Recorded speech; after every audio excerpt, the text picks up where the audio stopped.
வணக்கம். மதிமுகம் செய்திகள். இன்றைய முக்கிய நிகழ்வுகளை பார்ப்பதற்கு முன்பாக தலைப்பு செய்திகளை பார்க்கலாம். இடைத்தேர்தலில் போட்டியிடும் திமுக வேட்பாளர் அன்னியூர் சிவாவை வெற்றி பெற செய்யுங்கள். முதலமைச்சர் மு.க. ஸ்டாலின் வேண்டுகோள்.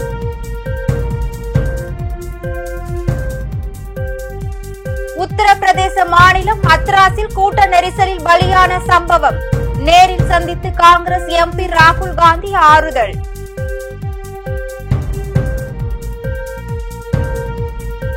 அரசு உதவி பெறும் பள்ளிகளிலும் காலை உணவு திட்டம் 15ஆம் தேதி தொடங்கி வைக்கிறார் முதலமைச்சர் மு.க. ஸ்டாலின்.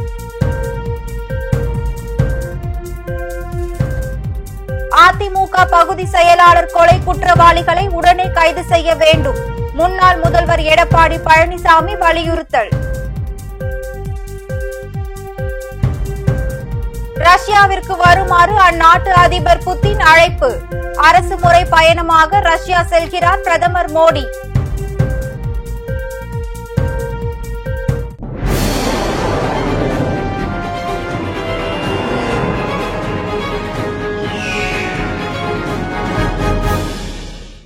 விக்கிரவாண்டி தொகுதி இடைத்தேர்தலில் போட்டியிடும் திமுக வேட்பாளர் அன்னியூர் சிவாவை வெற்றி பெற செய்யுங்கள் என முதலமைச்சர் மு.க. ஸ்டாலின் வேண்டுகோள் விடுத்துள்ளார்.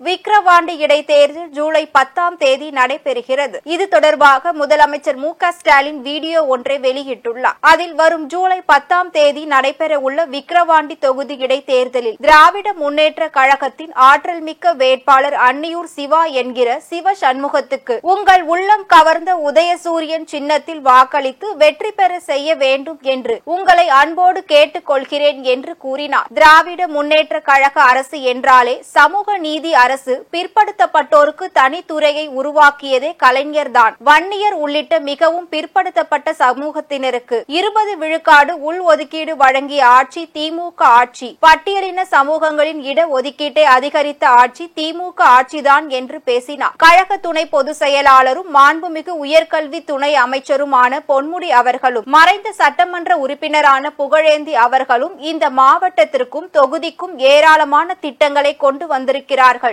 எல்லா மக்களுக்கும் பொதுவான மக்கள் நலத்திட்டங்கள் தொடர உங்களின் ஆதரவை வேண்டி நிற்கிறோம். சமூக நீதிக்கு எதிரான பாஜக கூட்டணியை தோற்கடிப்பது மூலமாக சமூக நீதிக்கு துரோகம் இழைப்பவர்களுக்கு தக்க பாடம் புகட்டுங்கள் என்று கேட்டுக் கொள்கிறேன் என்று வேண்டுகோள் விடுத்துள்ளார். விக்கிரவாண்டி மக்கள் அனைவருக்கும் எனது அன்பான வணக்கம். வரும் ஜூலை 10ஆம் நாள் நடைபெற உள்ள விக்கிரவாண்டி தொகுதி இடைத்தேர்தலில் திராவிட முன்னேற்ற கழகத்தோட ஆற்றல் மிக்க வேட்பாளர் அன்னியூர் சிவா என்கிற சிவசண்முகத்துக்கு உங்கள் உள்ளம் கவர்ந்த உதயசூரியன் சின்னத்தில் வாக்களித்து வெற்றி பெற செய்யணும்னு உங்களை அன்போடு கேட்டுக்கிறேன். இந்தியா கூட்டணியின் வேட்பாளராக போட்டியிடுகிற அன்னியூர் சிவா என்கிற சிவசண்முகத்தை உங்களுக்கு தனியாக அறிமுகம் செய்ய வேண்டியதில்லை. உங்கள் மண்ணின் மைந்தர் அவர். மக்களோட மக்களாக மக்கள் பணியாற்றும் மக்கள் தொண்டர்தான் அன்னியூர் சிவா. 1986ஆம் ஆண்டு முதல் அன்னியூர் சிவாவை நான் பார்த்துக்கிட்டு இருக்கேன்.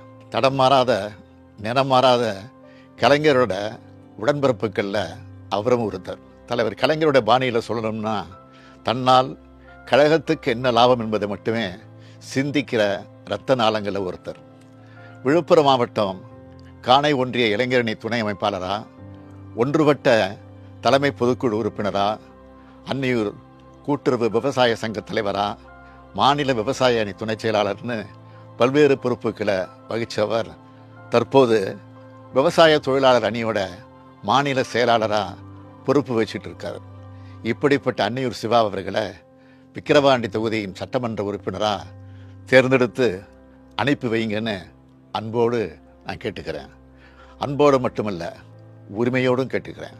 சமூக நீதிக்கு எதிரான பாஜக கூட்டணியை தோற்கடிக்கிறது மூலமாக சமூக நீதிக்கு துரோகம் இழைக்கிறவங்களுக்கு தக்க பாடம் புகட்டணும்னு கேட்டுக்கிறேன். மறவாதீர்கள், உங்கள் சின்னம் உதயசூரியன். வாக்களிப்பீர் உதயசூரியன். நன்றி, வணக்கம். உத்தரப்பிரதேச மாநிலம் ஹத்ராஸில் கூட்ட நெரிசலில் சிக்கி காயமடைந்தவர்களை நேரில் சந்தித்து காங்கிரஸ் எம்பி ராகுல் காந்தி ஆறுதல் கூறினார். உத்தரப்பிரதேச மாநிலம் ஹத்ராஸ் மாவட்டத்தின் புல்ராய் கிராமத்தில் போலே பாபா என்னும் சாமியாரின் சொற்பொழிவு நிகழ்ச்சி சமீபத்தில் ஏற்பாடு செய்யப்பட்டது. அப்போது ஏற்பட்ட கூட்ட நெரிசலில் சிக்கி 134 பேர் பலியாகினர். மேலும் காயமடைந்த பலர் மருத்துவமனையில் அனுமதிக்கப்பட்டு சிகிச்சை பெற்று வருகின்றனர். இதற்கிடையே ஹத்ராஸ் கூட்ட நெரிசல் சம்பவம் தொடர்பாக நிகழ்ச்சி ஏற்பாட்டு குழுவை சேர்ந்த சேவகர்கள் 6 பேரை போலீசார் கைது செய்தனர். இந்த விவகாரம் நாடு முழுவதும் அதிர்ச்சியை ஏற்படுத்தியுள்ளது. இந்த வழக்கில் தலைமறைவாக உள்ள அவரை பிடிக்க போலீசார் முனைப்பு காட்டி வருகின்றனர்.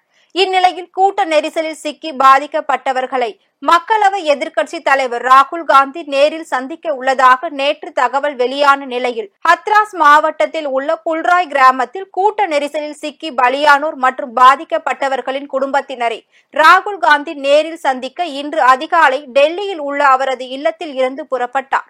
சுமார் 7:30 மணி அளவில் ஹத்ராஸை வந்தடைந்த ராகுல் காந்தி பாதிக்கப்பட்டவர்களின் இல்லங்களுக்கு சென்று குடும்பத்தினரை சந்தித்து ஆறுதல் கூறினார்.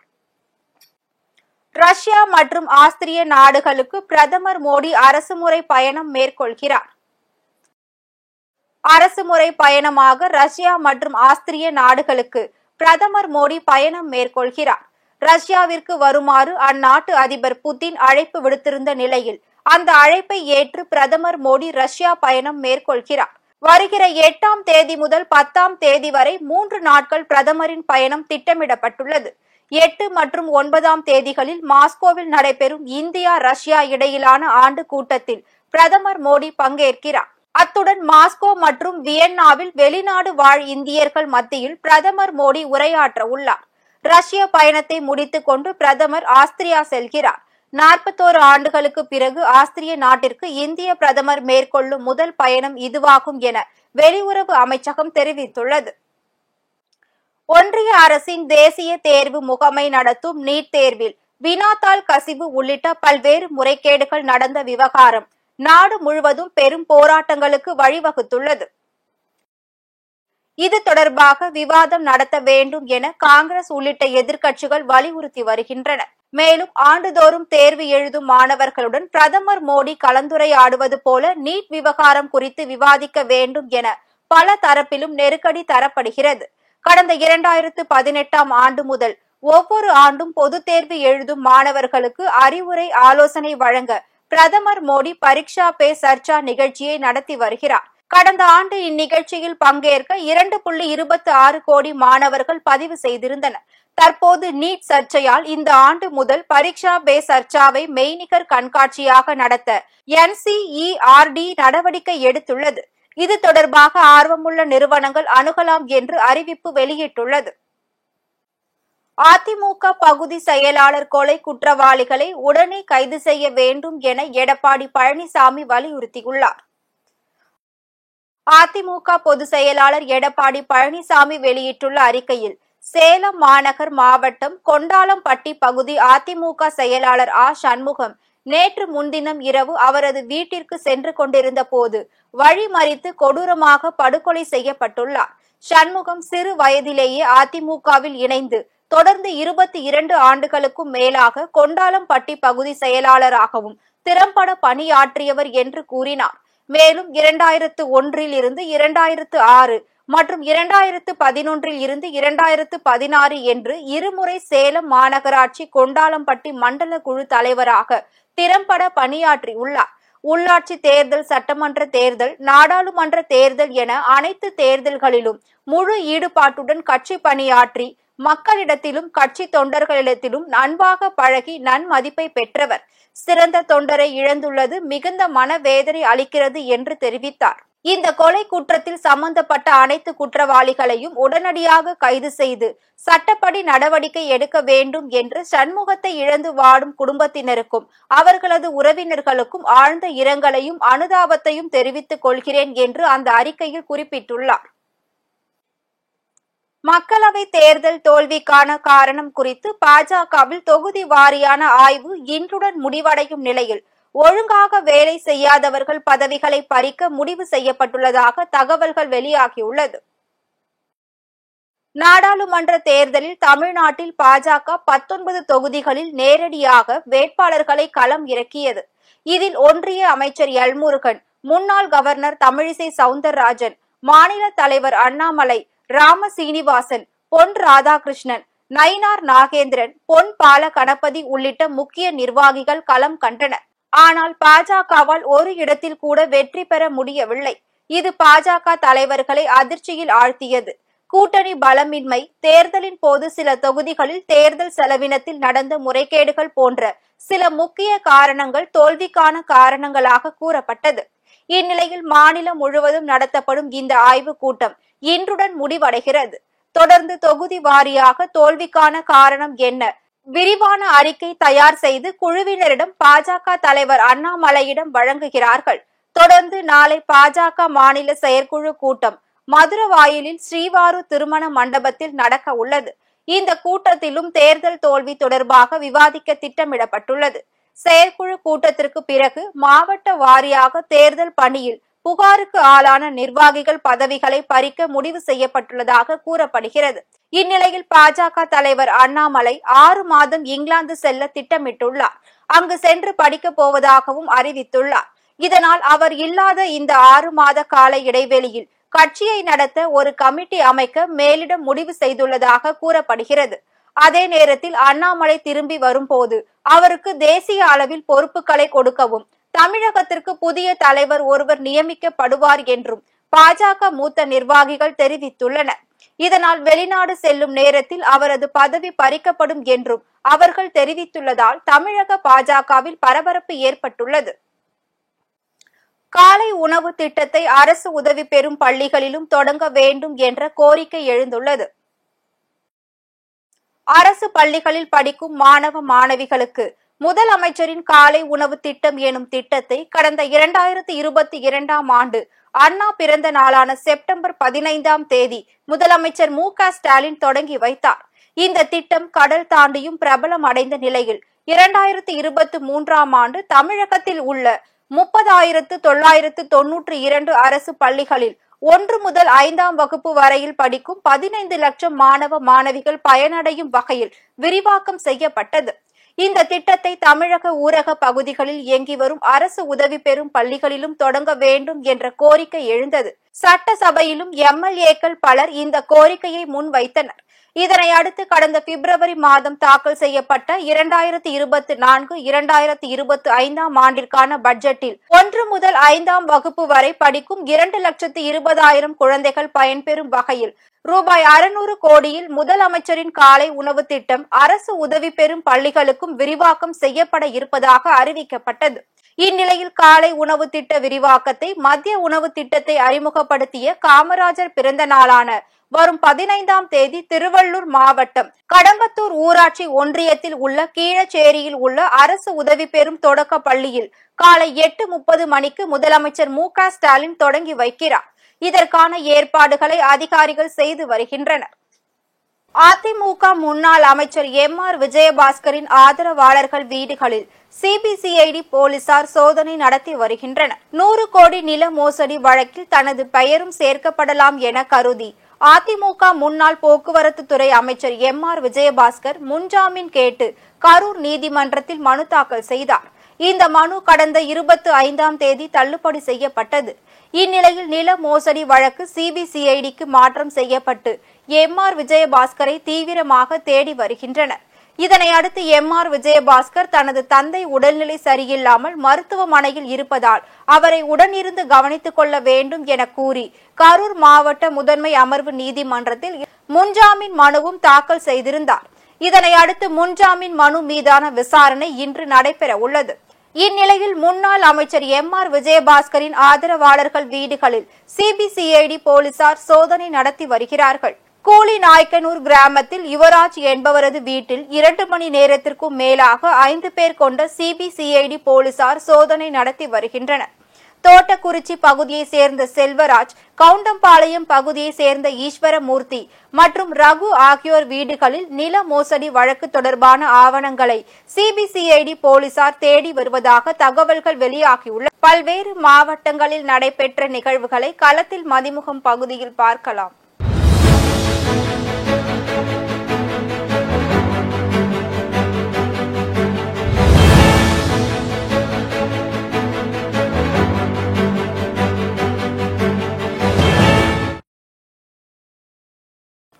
தமிழ்நாடு மாநில சட்ட பணிகள் ஆணைக்குழுவின் வழிகாட்டுதலின்படியும் உச்சநீதிமன்ற வழக்குகளுக்கான சிறப்பு மக்கள் நீதிமன்றம் வரும் 29/7/2024 முதல் 3/8/2024 வரை நடைபெற உள்ளது. இந்த சிறப்பு மக்கள் நீதிமன்றத்திற்கான காணொலி விழிப்புணர்வு பிரச்சார வாகனத்தினை தலைவர் மாவட்ட நீதிபதி சண்முக சுந்தரம் துவக்கி வைத்தார். இதில் நீதிபதிகள் பார் அசோசியேஷன் வழக்கறிஞர் சங்க உறுப்பினர்கள் மற்றும் கரூர் நகர காவல்துறை அதிகாரிகள் கலந்து கொண்டனர்.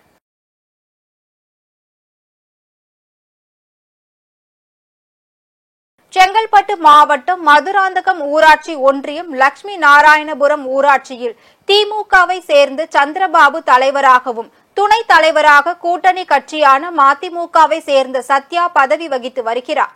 இந்நிலையில் மேற்கண்ட ஊராட்சியில் கலைஞரின் கனவு இல்லம் திட்டத்தில் பயனாளர்களை தேர்வு செய்வதற்கான ஆலோசனை நடைபெற்றுள்ளது.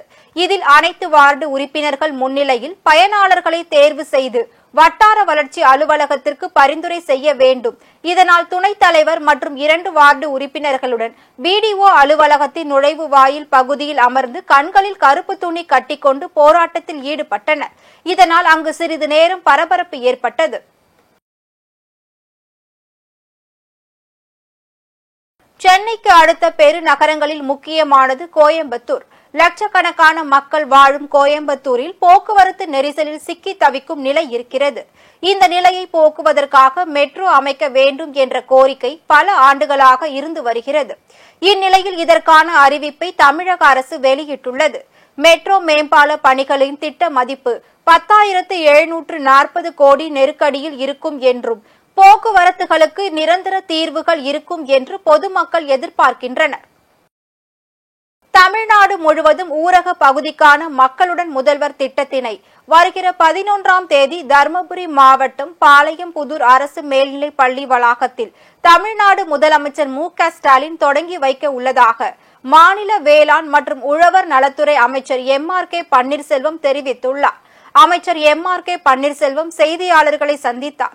அப்போது பேசிய அவர், கடந்த ஒரு ஆண்டில் மட்டும் தருமபுரி மாவட்டத்திற்கு 4 முறை வந்திருக்கிறார் எனவும் மக்கள் தங்களது தேவைகள் கோரிக்கைகள் குறித்த மனுக்களை கொடுத்து இந்த திட்டத்தை பயன்படுத்திக் கொள்ள வேண்டும் என்றார்.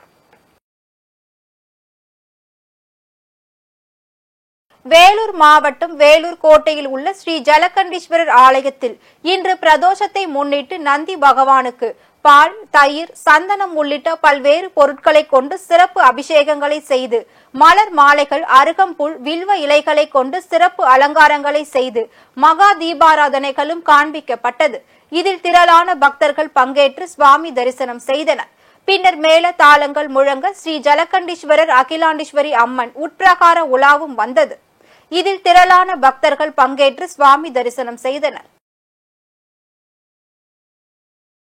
வாணியம்பாடி அருகே விவசாய நிலத்தில் அனுமதியின்றி செல்லும் மின் கம்பிகளை அகற்ற கோரி மனு அளித்தும் நடவடிக்கை எடுக்காத மின் வாரிய அதிகாரிகளை கண்டித்து துணை மின் நிலையம் அலுவலகம் முன்பாக விவசாயிகள் தர்ணா போராட்டத்தில் ஈடுபட்டதால் பெரும் பரபரப்பு ஏற்பட்டது.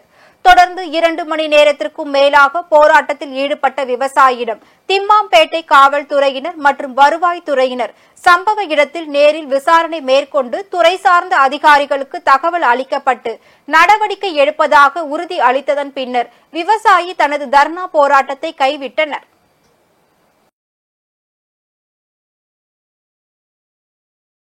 திருவள்ளூர் மாவட்டம் கடம்பத்தூர் ஒன்றியத்தில் சாதாரண ஒன்றிய குழு கூட்டம் ஒன்றிய குழு பெருந்தலைவர் சுஜாதா சுதாகர் தலைமையில் நடைபெற்றது. கடம்பத்தூர் வட்டார வளர்ச்சி அலுவலர் முன்னிலையில் நடைபெற்ற ஒன்றிய குழு கூட்டத்தில் பாமக கவுன்சிலர்கள் வெங்கடேசன், யோகானந்தம் மற்றும் அதிமுக கவுன்சிலர் நரேஷ்குமார் ஆகியோர் வெங்கத்தூர் முதல்நிலை ஊராட்சி, கீழ்நல்லாத்தூர் மற்றும் மேல்நல்லாத்தூர் ஊராட்சிகளை திருவள்ளூர் நகராட்சியுடன் இணைக்கும் தமிழக அரசின் திட்டத்திற்கு கடும் எதிர்ப்பு தெரிவித்து தீர்மானம் நிறைவேற்ற வேண்டும் என ஒன்றிய குழு தலைவரிடம் கோரிக்கை வைத்தனர். மயிலாடுதுறையில் மீத்தேன் திட்ட எதிர்ப்பு கூட்டமைப்பு சார்பில் பாதுகாக்கப்பட்ட வேளாண் மண்டல பாதுகாப்பை உறுதி செய்ய கோரி பல்வேறு கட்சியினர் மற்றும் அமைப்பினர் பங்கேற்ற கண்டன ஆர்ப்பாட்டம் நடைபெற்றது. மீத்தேன் திட்ட எதிர்ப்பு கூட்டமைப்பு தலைமை ஒருங்கிணைப்பாளர் பேராசிரியர் ஜெயராமன் தலைமையில் நடைபெற்ற ஆர்ப்பாட்டத்தில் மயிலாடுதுறை, குத்தாலம் பகுதிகளில் ONGCயின் சட்டவிரோத மராமத்து பணியை தடை செய்ய வேண்டும், எண்ணெய் எரிவாயு கிணறுகளின் வாழ்நாள் காலத்தை வரையறுத்து பழைய கிணறுகளை மூட வேண்டும், ONGCயின் சட்ட மீறல்களுக்கு துணை போகும் மாசு கட்டுப்பாட்டு வாரிய அதிகாரிகள் மீது நடவடிக்கை எடுக்க வேண்டும் போன்ற கோரிக்கைகளை வலியுறுத்தி அதிமுக, விடுதலை சிறுத்தைகள் கட்சி, மனிதநேய மக்கள் கட்சி, மார்க்சிஸ்ட் கம்யூனிஸ்ட், திராவிடர் விடுதலை கழகம் உள்ளிட்ட பல்வேறு அமைப்பினர் கண்டன உரையாற்றி ஆர்ப்பாட்டம் செய்து முழக்கமிட்டனர். ராணிப்பேட்டை மாவட்ட ஆட்சியர் அலுவலகம் முன்பு தமிழ்நாடு தொடக்கப்பள்ளி ஆசிரியர்களின் கூட்டு நடவடிக்கை குழுவின் சார்பில் பொது பணியிட மாறுதலை ரத்து செய்ய வலியுறுத்தி ஆசிரியர்கள் 4 அம்ச கோரிக்கைகளை வலியுறுத்தி மறியல் போராட்டத்தில் ஈடுபட்டதால் பரபரப்பு ஏற்பட்டது. மேலும் தங்களது கோரிக்கைகளை வலியுறுத்தி கண்டன கோஷங்களை எழுப்பினர். இதனைத் தொடர்ந்து மறியல் போராட்டத்தில் ஈடுபட்ட 100க்கும் மேற்பட்ட ஆசிரியர்களை ராணிப்பேட்டை போலீசார் கைது செய்து தனியார் திருமண மண்டபத்திற்கு அழைத்து சென்றனர். இதனால் ராணிப்பேட்டை மாவட்ட ஆட்சியர் அலுவலகம் முன்பு சிறிது நேரம் பரபரப்பு ஏற்பட்டது. திருவள்ளூர் மாவட்டம் பழவேற்காடு சாலையில் தொடர்ந்து கடல் அரிப்பால் மணல் தூர்ந்து விடுவதும், கடல் நீர் சாலையை கடந்து போவதால் வாகனங்கள் செல்ல முடியாத சூழலும் தொடர்ச்சியாக ஏற்பட்டு வருகிறது. இதற்கு நிரந்தர தீர்வு காண வேண்டும் என்று அப்பகுதி மக்கள் தொடர்ந்து கோரிக்கை வைத்த நிலையில் தற்போது பொன்னேரி சட்டமன்ற உறுப்பினர் துரை சந்திரசேகர் அப்பகுதிக்கு விரைந்து வந்து பாதிப்புக்கு உள்ளான இடங்களை பார்வையிட்டு வருகிறார். அப்பகுதி மக்களிடம் இது குறித்து விசாரணை நடத்தி தற்காலிக சாலை அமைப்பதற்கான ஆலோசனை செய்து வருகிறார். தாங்கள் பெரும்புலம் ஊராட்சி மன்ற தலைவர் ஞானவேல், உள்ளாட்சி பிரதிநிதிகள் அத்திப்பட்டு புருஷோத்தமன், பழவை ஜெயசீலன், கோரைக்குப்பம் நிர்வாகிகள் உடன் இருந்தனர். திருப்பூர் மாவட்டம் பல்லடம் நகராட்சிக்கு உட்பட்ட 6வது வார்டு ராயர்பாளையம் அறிவு திருக்கோவில் பகுதியில் மாநிலங்களுக்கான மூலதன முதலீட்டு சிறப்பு உதவி திட்டத்தின் கீழ் 22 லட்சம் ரூபாய் மதிப்பீட்டில் நூலகத்திற்கு கூடுதல் கட்டிடம் கட்டுவதற்கான பூமி பூஜை விழா இன்று நடைபெற்றது.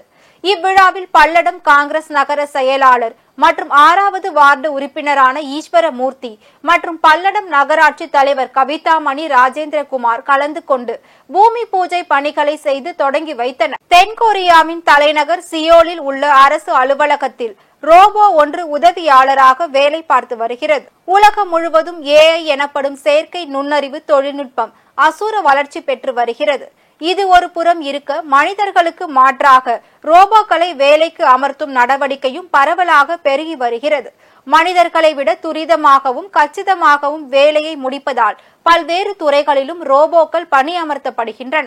ஜப்பான், தென்கொரியா போன்ற நாடுகளில் மக்கள் தொகை குறைவு உள்ளிட்ட காரணங்களால் ரோபோ பயன்பாடு கணிசமாக அதிகரித்துள்ளது. இந்நிலையில் தென்கொரியாவின் தலைநகர் சியோலில் அரசு அலுவலகத்தில் உதவியாளராக பணியாற்றி வந்த ரோபோ தற்கொலை செய்து கொண்ட வினோத சம்பவம் அரங்கேறியுள்ளது. தென்கொரியாவின் தலைநகர் சியோலில் உள்ள அரசு அலுவலகத்தில் ரோபோ ஒன்று உதவியாளராக வேலை பார்த்து வந்தது. அமெரிக்காவின் கலிபோர்னியாவில் உள்ள ரோபோட்டிக்ஸ் நிறுவனம் தயாரித்த இந்த ரோபோ கடந்த ஆண்டு அக்டோபரில் பணியமர்த்தப்பட்டது. இந்த ரோபோவிற்கு தென்கொரிய அரசு ஊழியர் என்ற ஐடி கார்டும் இருந்தது. காலை 9 மணி முதல் மாலை 4 மணி வரை வேலை நேரமாக கொண்ட இந்த ரோபோ அலுவலகம் வரும் உள்ளூர் வாசிகளிடம் இருந்து தினசரி ஆவணங்களை பெற்று அதிகாரிகளிடம் வழங்குவது உள்ளிட்ட பணிகளையும் செய்து வந்தது.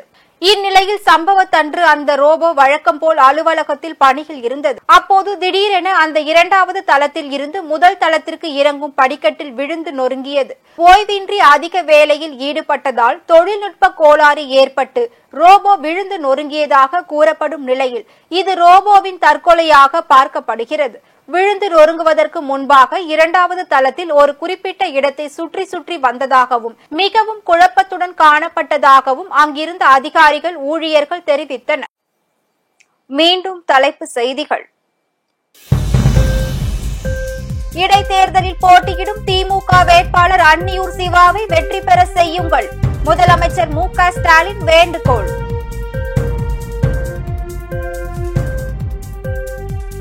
உத்தரப்பிரதேச மாநிலம் ஹத்ராஸில் கூட்ட நெரிசலில் பலியான சம்பவம், நேரில் சந்தித்து காங்கிரஸ் எம்பி ராகுல் காந்தி ஆறுதல்.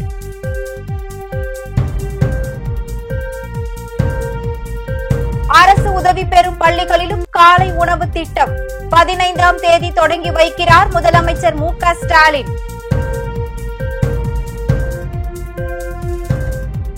அதிமுக பகுதி செயலாளர் கொலை குற்றவாளிகளை உடனே கைது செய்ய வேண்டும். முன்னாள் முதல்வர் எடப்பாடி பழனிசாமி வலியுறுத்தல். ரஷ்யாவிற்கு வருமாறு அந்நாட்டு அதிபர் புதின் அழைப்பு. அரசு முறை பயணமாக ரஷ்யா செல்கிறார் பிரதமர் மோடி. இத்துடன் செய்திகள் நிறைவடைந்தன. மீண்டும் செய்திகள் இரவு 8 மணிக்கு. மேலும் செய்திகளை தெரிந்து கொள்ள மதிமுகம் பிரைம் யூடியூப் தளத்தில் இணைந்திருங்கள்.